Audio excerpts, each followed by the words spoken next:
dari awal itu udah ngatur di dalam keluarga keuangan termasuk. Maka Islam itu menjelaskan bahwa setiap kepemilikan itu harus jelas.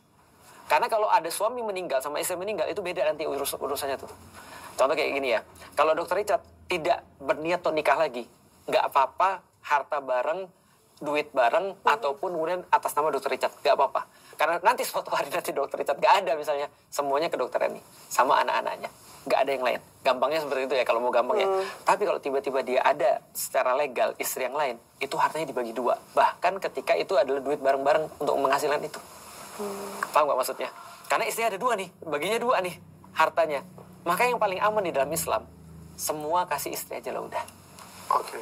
Artinya contoh ya, di dalam Islam ya, kebiasaan orang-orang Mesir ya, rumah apalagi, itu di atas namakan istri. Itu lebih mudah tuh. Itu yang dianjurkan dalam Islam ya? Dianjurkan. Artinya benar-benar jelas kepemilikannya siapa. Karena begitu kita nggak ada, ini diatur kepemilikannya nih. Dilihat nih miliknya siapa dan dibaginya kepada siapa. Nah artinya kalau misalnya contoh, kalau misalnya Dr. Richard misalnya, kalau misalnya nggak mau ribuan ya, kalau aku ya, mohon maaf, aku ditanya paling ekstrim. Kalau nanti ada apa-apa dengan Ummu Alila seperti apa, aku bilang aku kan pergi nggak bawa apapun, semuanya untuk dia. Karena aku laki-laki. Paham nggak maksudnya dong? Artinya aku nggak mau urusan ribet karena aku kan man of simple gitu kan ya. Artinya, nah dari sekarang rumah atas namakan istri, jadi nggak repot kitanya. Apalagi mobil yang gede-gede atas nama istri, nggak repot. Oke. Kok aku keinget di episode awal kita ngobrol dan aku pengen ceritain dengan Ko Felix sedikit. Tapi ini obrolan yang banyak sekali terjadi di masyarakat. Laki-laki dan perempuan pacaran lalu dia menikah, wanitanya pinter, sukses, karirnya bagus. Laki-lakinya biasa, bagus juga. Laki-lakinya juga bagus. Laki-lakinya juga kan sama-sama orang pintar, sama-sama orang bagus ya. Setara lah. Karirnya justru lebih tinggi, justru lebih tinggi sedikit, tapi Islam. Dua-duanya Islam dan suaminya itu Islam. Terus begitu menikah mereka, ya suaminya bilang kamu tidak perlu bekerja, menjadi ibu rumah tangga saja, menjaga dan mendidik anak-anak di rumah.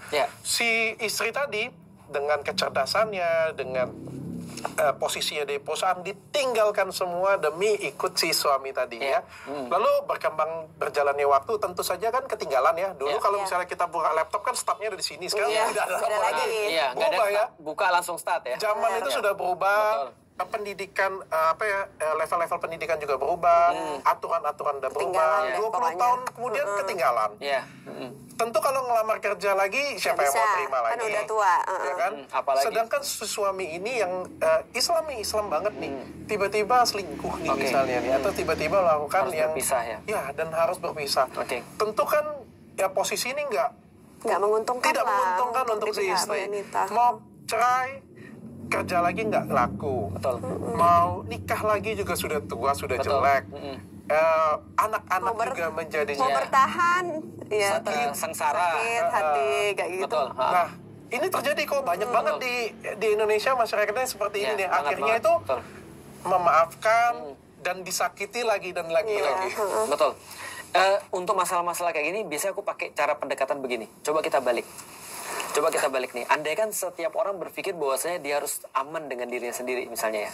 Kayak tadi misalnya, aku berpikir bahaya nih kalau aku ninggalin semuanya. Aku mau tetap kerja aja misalnya. Coba kita balik ya.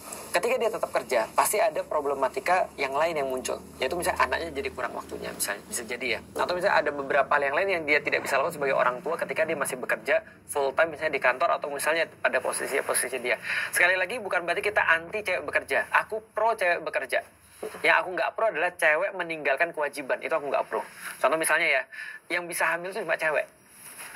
Kita nggak bisa hamil masalahnya. Yang bisa menyusui hanya cewek. Nah ketika mereka meninggalkan kewajiban itu aku nggak pro. Tapi kalau cewek yang bekerja, cewek terus kemudian yang berkarya, aku pro banget. Karena istriku jualan juga.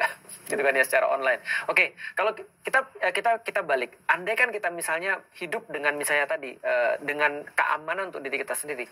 Seperti apa keluarga yang bakal dihasilkan? Pasti bukan keluarga yang dalam tanda kutip itu punya satu kemaksimalan di dalam pembentukan itu.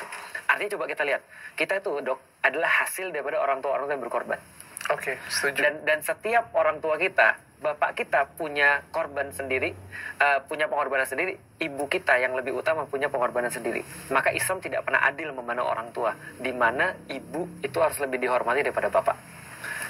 Artinya kalau dia sudah bisa memberikan sepenuhnya di dalam rumah tangga itu, lalu kemudian untuk anak dan untuk suaminya dan untuk keluarga keseluruhannya, dan yang mengkhianati adalah suaminya, maka secara logik anak-anaknya pasti adalah hasil didikannya dia. Dan harusnya sih itu semua tidak akan merasa dia nyesel. Kenapa? Karena dia udah melakukan yang terbaik, bahkan lebih baik daripada ketika dia kerja. Artinya gini, ada orang ditanya, orang Amerika, anti feminis, muncul gerakan itu di Amerika, ditanya tentang kamu kerja dapat uang segini, dengan anakmu ketika kamu nyaksin dia invitasi basket atau misalnya apa, kamu lebih pilih mana? Dia bilang, kembalikan saya untuk melihat anak saya invitasi basket, karena itu gak bisa diukur dengan uang. Yang bisa ngomong gitu orang yang punya uang.